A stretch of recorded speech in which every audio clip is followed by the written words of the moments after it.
We've got tips and recipes for healthy living. So for fun and inspiration, come and join us in the raw food world.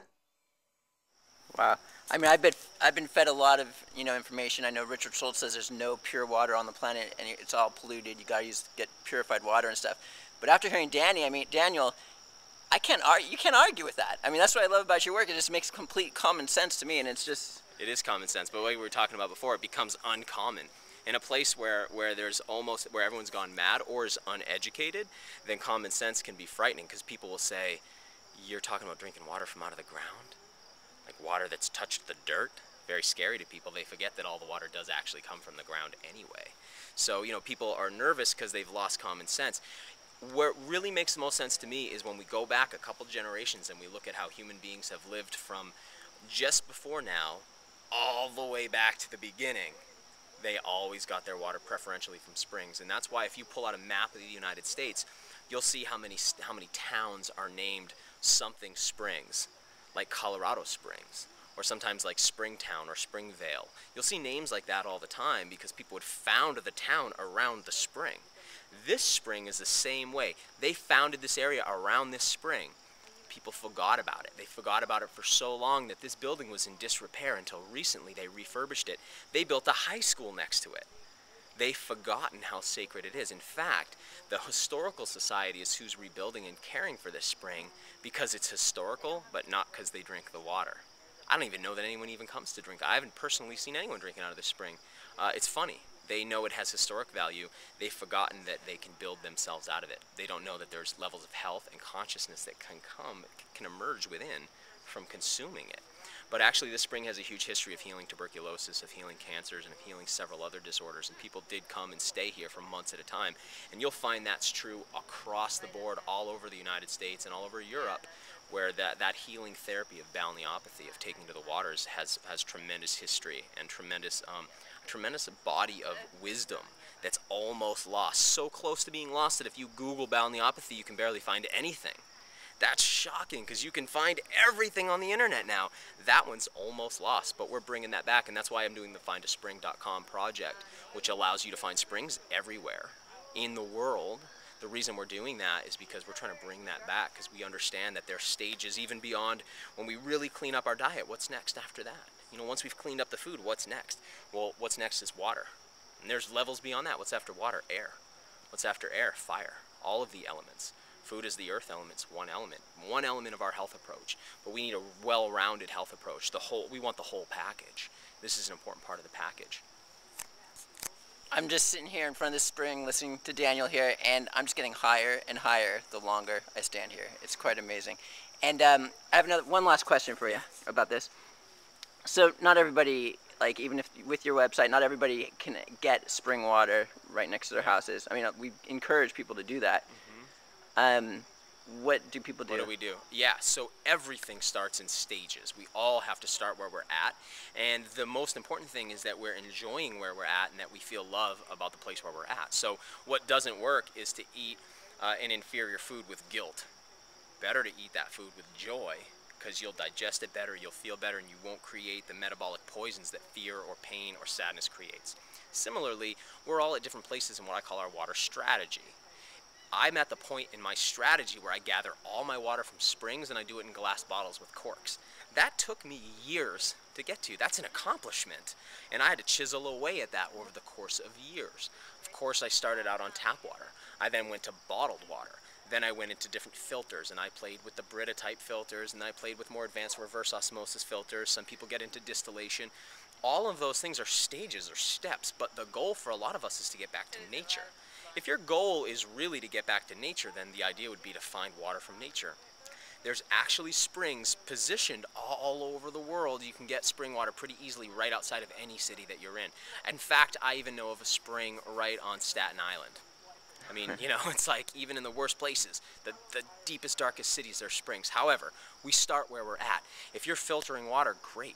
filter your water, but begin to understand what some of the issues around filtering your water are and learn how to remedy those, and we can talk more about that. If you've been distilling your water, start to look at ways you can restructure your water, because there is something damaged when we distill or cook our water, just like something's damaged if we cook our food. So there's damage that occurs. How do we remedy that? If you're drinking water out of bottles, because you're into spring water from bottles, let's begin looking at the sources, because one of the major things that's happening right now is people are drinking water from Coca-Cola, or they're drinking water from Nestle, or they're drinking water from PepsiCo.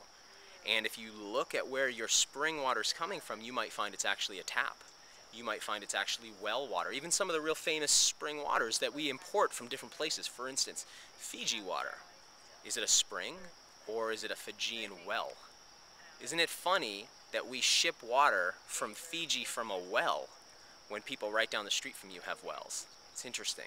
Maybe the next step past bottled water would be find somebody with a well. If you know somebody around you with a well, if you can go and fill up water right from their tap, but it comes from underground, that's probably a better water.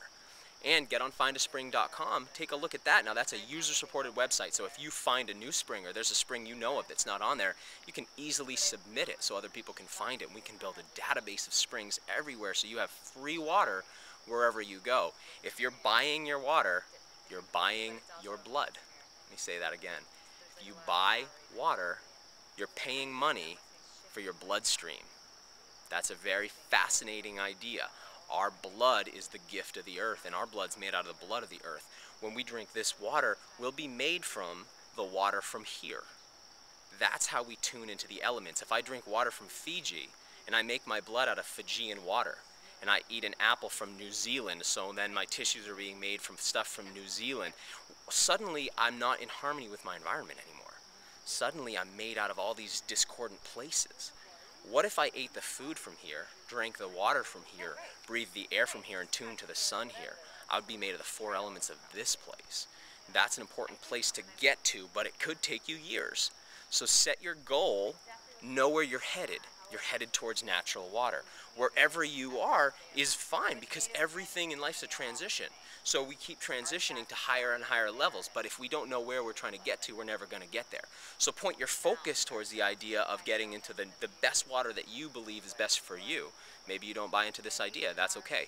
Know what you're trying to get to. Keep taking steps towards that. I started with plastic bottles, I transitioned to glass bottles, I got rid of the plastic tops, I got corks for them. This took me time. So wherever you're at is perfect. Just stay on the path and keep working yourself towards getting incorporated back into nature, because that's really the source of real health. Health doesn't come from the health food store. Health doesn't come from lectures. Health doesn't come from reading books. Those things support you in your quest for health, but health is really the product of nature. And so it's really getting into nature is where we're actually going to find the superior health and the energy levels and the vitality and the love that we've been looking for.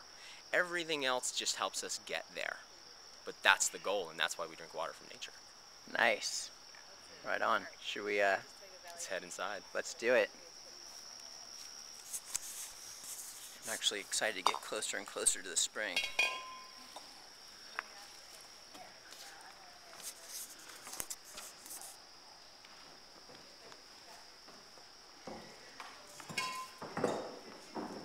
Jeez.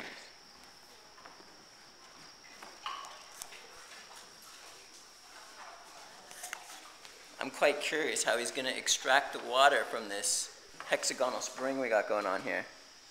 So this is an unusual kind of a spring in the sense that usually when we talk about springs, the kind of springs you'll find on findaspring.com, or if you've visited springs in your life, typically there's going to be a pipe coming out of the ground, and the water's going to funnel into that pipe and pour through, almost like a tap that's been left on. This is unique in that it's a pool, and this is an older style spring. Now back when this spring was really in use, I mean it's in use now by me, but when it was in use by the public, actually people would come here every day on horse-drawn buggy on tours just to come to this place and take from these waters. Well, this grate wasn't in here. The grate's in here now, and I think the reason is because so much misunderstanding about water, the teaching that water is H2O, that water is just a chemical, we don't need to think about it, we don't need to worry or differentiate different waters, it's just H2O. Well, that's actually not even true. New science shows us more about water. In fact, water is actually the most complex substance in the world. In fact, we now know water is essentially a computer chip, and it stores information. And that the chemical structure of water is H2O, but the molecular arrangement of water is much more complex. Water structures itself. Now we understand that today in science, but people don't understand that. People have forgotten the sacredness of water. Thanks for joining us. We'll see you again at the Raw Food World.